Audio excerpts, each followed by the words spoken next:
Assalamualaikum warahmatullahi wabarakatuh. Anak-anak kelas 5, pembelajaran kali ini adalah mari belajar Quran Surah At-Tin. Sebelum memulai pembelajaran hari ini, mari kita sama-sama berdoa. Bismillahirrahmanirrahim. Raditu billahi rabba wa bil islami dina wa bi Muhammadin nabiyya wa rasula. Rabbi zidni ilma warzuqni fahma. Amin. Tujuan pembelajaran hari ini melalui kegiatan pembelajaran menggunakan model problem based learning yang menuntut peserta didik untuk mengamati, membaca permasalahan, menuliskan penyelesaian, dan mempresentasikan hasilnya di depan kelas. Selama dan setelah mengikuti proses pembelajaran ini, peserta didik diharapkan dapat membaca Quran Surah At-Tin dengan tartil, menulis kalimat-kalimat dalam Quran Surah At-Tin, menunjukkan hafalan Quran Surat At-Tin, mengetahui makna Quran Surat At-Tin dengan benar, mencontohkan perilaku saling mengingatkan dalam hal kebajikan sebagai implementasi dari pemahaman Quran Surah At-Tin, memiliki sikap saling mengingatkan dalam kebajikan sebagai implementasi dari pemahaman Quran Surah At-Tin. Anak-anakku, orang Islam yang membaca Al-Quran tergolong manusia yang beruntung dan istimewa. Mengapa? Karena Al-Quran adalah mukjizat terbesar dan teristimewa di antara mukjizat yang diterima Nabi Muhammad SAW. Dari sekian banyak mukjizat yang diturunkan Allah Subhanahu wa taala kepada para rasulnya, Al-Quran inilah yang sampai kepada kita bahkan hingga hari kiamat nanti. Sebelum kita membaca Al-Quran, ikuti terlebih dahulu langkah-langkah cara belajar membaca Al-Quran yang mudah berikut ini. Perhatikan tanda baca fathah, kasrah, dhamma, sukun, dan tasydid pada huruf Al-Quran. Contoh huruf bertasydid pada layar di depan, dal bertemu tasydid sama dengan D double. Dalam kalimat ada, dibaca ada. Ada penekanan dalam huruf dal. Bacalah dari sebelah kanan dengan suara yang jelas, bukan hanya dalam hati. Huruf yang tidak berharokat atau bertanda baris tidak dibaca. Dalam hal ini pada contoh watini, bunyi wa langsung dihubungkan ke huruf ta bertasydid dibaca wati. Ada dua huruf yang dilewati, yaitu huruf alif dan lam. Pada hukum tajwid seperti ini dinamakan hukum tajwid alif lam syamsiah. Perhatikan perubahan syakal dan huruf-hurufnya. Cermati bapak dan ibu gurumu ketika membaca dan melafalkan ayat Al-Quran. Bacalah berulang-ulang sampai lancar. Bacalah surah At-Tin berikut ini dengan tartil.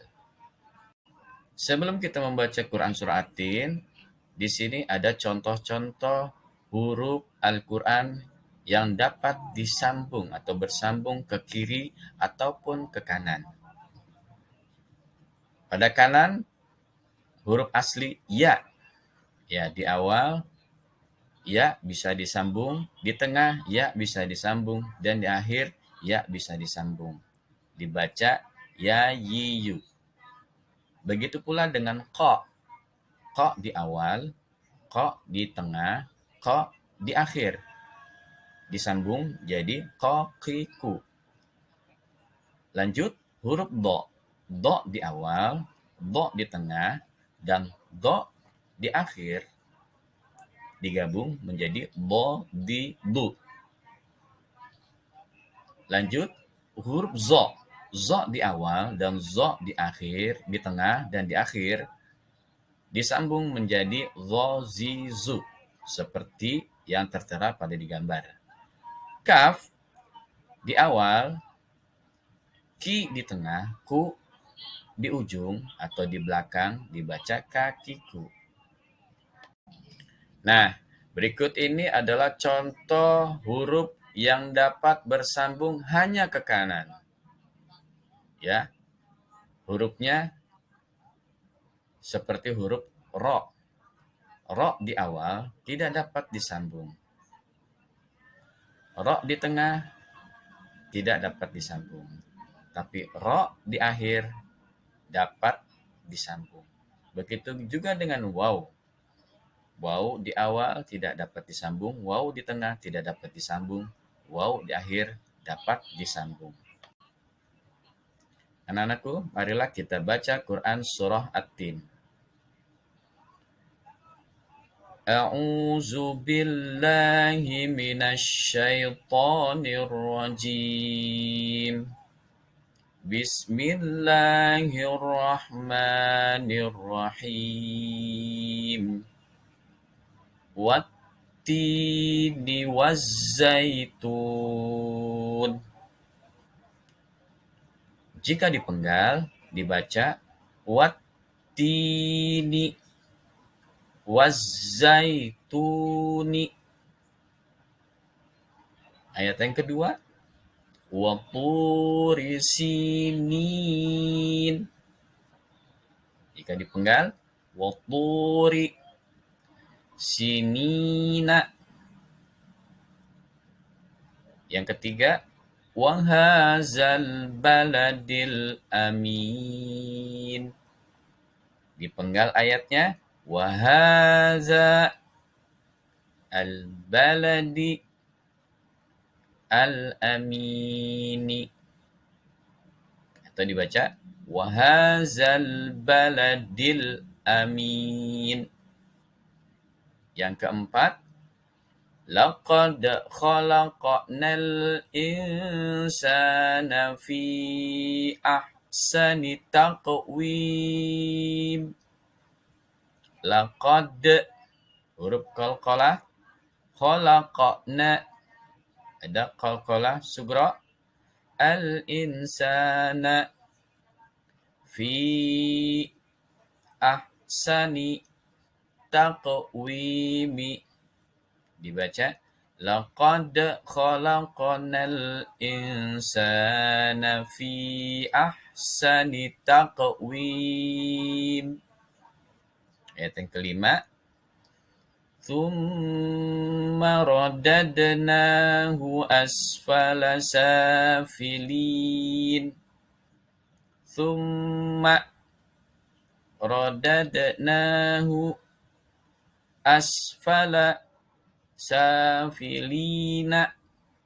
Dibaca thumma radadnahu asfala safilin. Ayat yang keenam, illalladzina amanu wa amilus solihati falahum ajrun ghairu mamnun. Jika dipenggal, illa alladzina amanu wa amilu as-solihati falahum ajrun ghairu mamnuni. Jika disambung, illalladzina amanu wa amilus solihati falahum ajrun ghairu mamnun.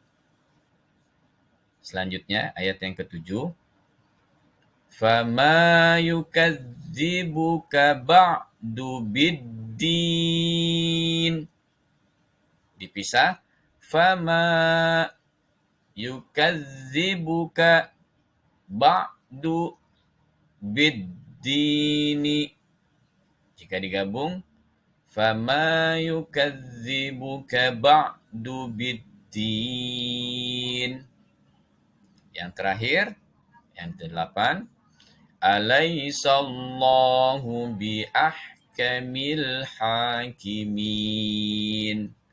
Dipisah, alaisa Allahu biahkami al-hakimina.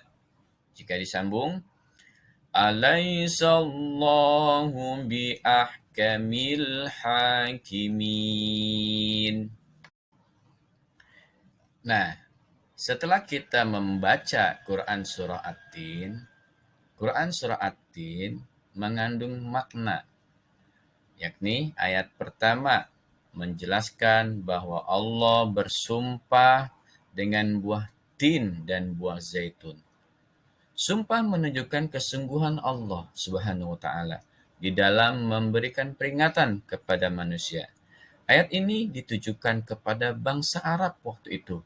Buah tin dan buah zaitun merupakan tanaman yang paling banyak dikenal di wilayah Arab. Dengan begitu, mereka bisa memahami makna sumpah Allah tersebut. Ayat yang kedua merupakan sumpah Allah juga yang menggunakan nama gunung, yaitu Gunung Sinai. Gunung Sinai adalah tempat di mana ketika Nabi Musa alaihissalam mendapatkan wahyu dari Allah berupa kitab Taurat. Berikutnya ayat yang ketiga, makna kandungan ayat yang ketiga, juga masih menunjukkan sumpah Allah Subhanahu wa taala yang menggunakan nama kota Mekah yang dijamin keamanannya oleh Allah. Kota Mekah adalah kota yang mulia karena sebagai kota kelahiran dari baginda Nabi Muhammad SAW dan tempat Ka'bah atau Baitullah. Keempat nama yang digunakan sebagai sumpah Allah Subhanahu wa taala yaitu yang pertama buah tin, buah zaitun, Gunung Sinai, dan kota Mekah adalah nama-nama yang sudah dikenal masyarakat Arab. Hal ini untuk memberikan penegasan kepada kaum Quraisy bahwa mereka sedang diingatkan oleh Allah Subhanahu wa taala agar menjadi manusia yang mulia. Ayat yang keempat menerangkan bahwa manusia diciptakan oleh Allah Subhanahu wa taala dengan bentuk yang sempurna. Melalui ayat ini Allah mengingatkan kepada manusia agar senantiasa bersyukur kepada Allah. Bentuk tubuh yang sempurna harus disyukuri dengan cara mensyukuri nikmat Allah. Kandungan makna ayat kelima dalam Quran Surah At-Tin merupakan peringatan dari Allah Subhanahu wa taala bahwa meskipun manusia memiliki bentuk yang sempurna, dia dapat menjadi manusia yang rendah. Manusia yang tidak menyadari kesempurnaannya sebagai makhluk akan mudah dipengaruhi oleh hawa nafsunya yang menyebabkan perbuatan jahat. Kejahatan dan kemaksiatan itulah yang menyebabkan manusia jatuh ke dalam kehinaan. Ayat yang ke-6 menjelaskan bahwa manusia yang tidak jatuh dalam kehinaan adalah mereka yang beriman dan mengerjakan kebaikan. Mereka ini akan diberikan oleh Allah Subhanahu wa taala pahala yang tiada kira. Dengan demikian, keimanan dan amal soleh dapat meningkatkan derajat manusia. Kejahatan dan kemaksiatan dapat merendahkan martabat manusia. Ayat yang ketujuh ditujukan kepada orang-orang yang tidak mau beriman dan mengerjakan kebaikan. Mengapa? Karena mereka tidak mempercayai hari pembalasan. Padahal Allah sudah memberikan keterangan dan bukti yang jelas. Berdasarkan arti dari surah At-Tin di atas, kandungan makna yang dapat disimpulkan sebagai berikut. Yang pertama, manusia adalah makhluk Allah yang paling sempurna. Kedua, manusia dapat jatuh menjadi makhluk yang hina karena perbuatannya sendiri. Yang ketiga, Allah memuliakan dan memberikan pahala berlipat ganda kepada orang-orang yang beriman dan mengerjakan amal kebaikan. Keempat, orang-orang yang tidak mempercayai atau mendustakan Allah akan mendapatkan pembalasan pada hari kiamat kelak. Demikianlah pembelajaran kali ini. Terima kasih. Semoga ilmunya bermanfaat. Billahi taufik wal hidayah. Assalamualaikum warahmatullahi wabarakatuh.